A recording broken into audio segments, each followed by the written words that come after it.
بسم الله الرحمن الرحيم نحمده ونصلي ونسلم على رسوله الكريم أما بعد فأعوذ بالله من الشيطان الرجيم بسم الله الرحمن الرحيم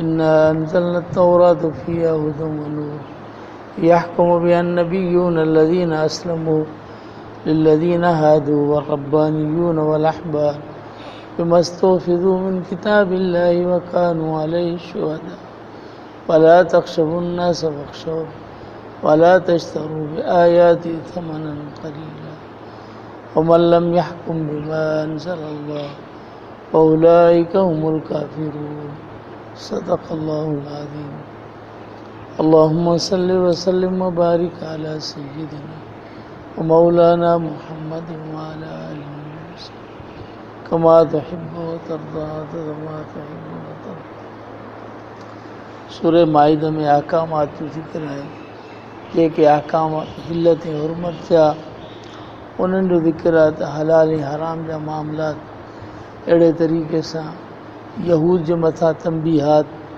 उन्हनि जो बि सूरतनि जे अंदरि ज़िक्र आहे त उहे हलाल खे छॾे ऐं हराम इस्तेमालु कंदा ऐं उन्हनि जा जेके उलमा ऐं अहबार ऐं वॾा वॾा उन्हनि जी कैफ़ियत छा हुई उनखे अल्लाह जल शान बयानु फरमायो। उन ज़माने में ख़ासि वाक़ियो पेश आयो हुदूद ऐं क़िसास जे मुतालिक़ त जनाब रसूलुल्लाह सल्लल्लाहु अलैहि वसल्लम जिन जी ख़िदमत में हिकिड़ो मर्द ऐं औरत उनखे वठी आया त हीउ माण्हू जेको आहे सो फलाणे वटि उहो मज़दूर हो ऐं पोइ उनजे पंहिंजे जेको मौला ऐं आका हो उन जी ज़ाल सां उन ज़िना कयो। पोइ असांखे जेको आहे सो ॿियनि ॿुधायो किन चयो त हिन खे जुतियुनि जा पादर हणो ऐं किन चयो त हिन खे मुंहुं कारो करियो किन कीअं ॿुधायो तौरात जे यानी यहूदी हुआ तौरात जे मुतालिक़ जेके हुकुम हुआ उनखे ॿुधायूं त जनाब रसूलुल्लाह सल्लल्लाहु अलैहि वसल्लम फरमायो त तौरात जे अंदरि जेको हुकुम हो इहो कोन्हे बल्कि तौरात जे अंदरि हुकुम रजम जो आहे ऐं संसार करण जो आहे। इहो हुकुम न आहे त सिर्फ़ु मुंहुं कारो करियो या उनखे सरगस करायो या उनखे जुती जा पादर हणो। इहो सिर्फ़ु हिननि जे उलमानि ऐं जेके किताब में तारीफ़ करण वारा उन्हनि पंहिंजे तरफ़ां उन ज़माने जा जेके वॾा वॾा माण्हू उन्हनि खां पैसा वठी करे ऐं लालचनि जे अंदरि उन्हनि किताब जे अंदरि तारीफ़ कई आहे। अल्लाह ताला जो हुकुम जेको आहे सो वाज़े आहे। अल्लाह जल शान फरमायो कैफ़ युहक्किमूनक व इंदहुम तौरात फ़ीहा हुक्मुल्लाह तव्हां वटि कीअं फ़ैसिलो खणी अचनि था इन वटि जेको तौरात आहे उनमें अल्लाह जो फ़ैसिलो मौजूदु आहे। अल्लाह जो फ़ैसिलो जेको रजम जो ज़िना जे बारे में उहो मौजूदु आहे। त फरमाइनि था जेकॾहिं रजम वारी आयत क़ुरान मजीद में जी जनाब उमर रज़ी अल्लाह तआला अन्हु फरमाए तो मनसूख़ थी वई। उन मनसूख़ थियण जे बावजूदि बि हीअ आयत जेका आहे सा रजम जे लाइ दलील आहे जेको अल्लाह फरमायो त इन वटि तौरात जंहिंमें अल्लाह जो हुकुम मौजूदु आहे ऐं तौरात में रजम जो हुकुम हो तंहिंजी माना त रजम जो हुकुम क़ुरान ऐं तौरात ॿिन्ही जे अंदरि बराबरि आहे। त अल्लाह जल शान फरमायो ऐं आसमानी किताब जेके हुआ उन्हनि जे नाज़िल करण जो मक़सदु सिर्फ़ु इहो न आहे त उनखे तिलावत कजे ऐं तस्बीह ज़िक्र कजे बल्कि अमली ज़िंदगी में इनक़िलाब आणिजे ऐं इहो मक़सदु हो।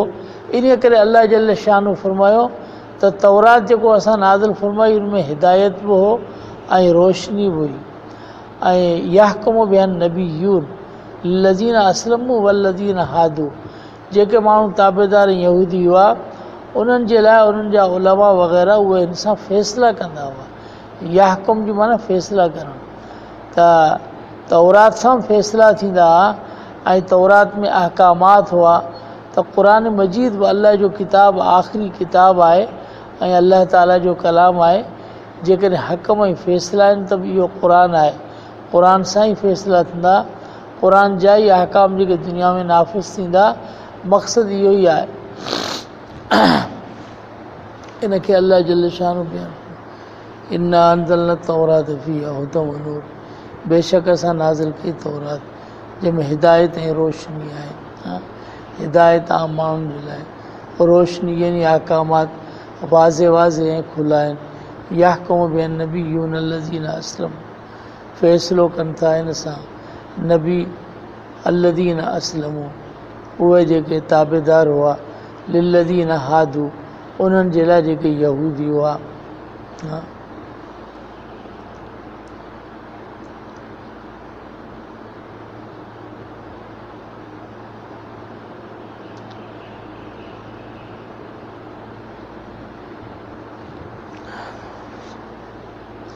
वरब्बानियून वल अहबार, ऐं रब्बानी उलमा, रब्बानी जेको रब जे तरफ़ मनसूब आहे। ऐं रब्बानी उलमा उहे आहिनि जेके टे शयूं हुजनि, हिकमत बि हुजे, फ़िक़्ह हुजे, इल्म बि हुजे। चुनाचे इमाम बुखारी रहमहुल्लाह रब्बानी जी माना में फ़रमाए थो, वक़ाल इब्न अब्बास रज़ी अल्लाह तआला अन्हुमा रब्बानियून उलमा फ़ुक़हा हुकमा, जंहिंमें टे सिफ़तूं हुजनि, इल्म बि हुजे, फ़िक़्ह बि हुजे ऐं हिकमत हुजे। इल्म त ॼाण जो नालो आहे, ऐं फ़िक़्ह जेको आहे अहकामात जे इल्म जो नालो आहे, जेको जुज़ी मसाइल जे इस्तिंबात जो मलको हुजे। ऐं हिकमत यानी हर हिकु शइ पंहिंजे पंहिंजे मौक़े जे मुनासिबत सां उनखे ॿुधाइजे, उहो हिकमत आहे।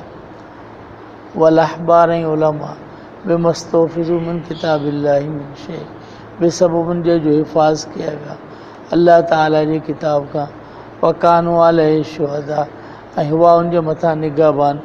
वला तख़्शवुन्नास वख़्शौन, अल्लाह फरमायो माण्हुनि खां न ॾिजो ऐं मूंखां ॾिजो। वला तश्तरू बि आयाती समनन कलीला, ऐं न ख़रीद करियो मुंहिंजे आयात सां थोरो समन।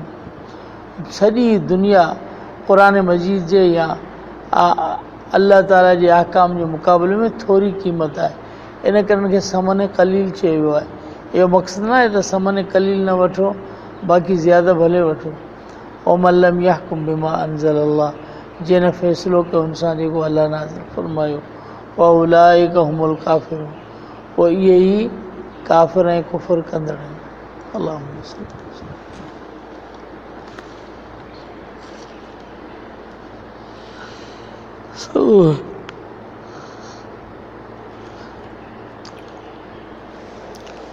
आमीन।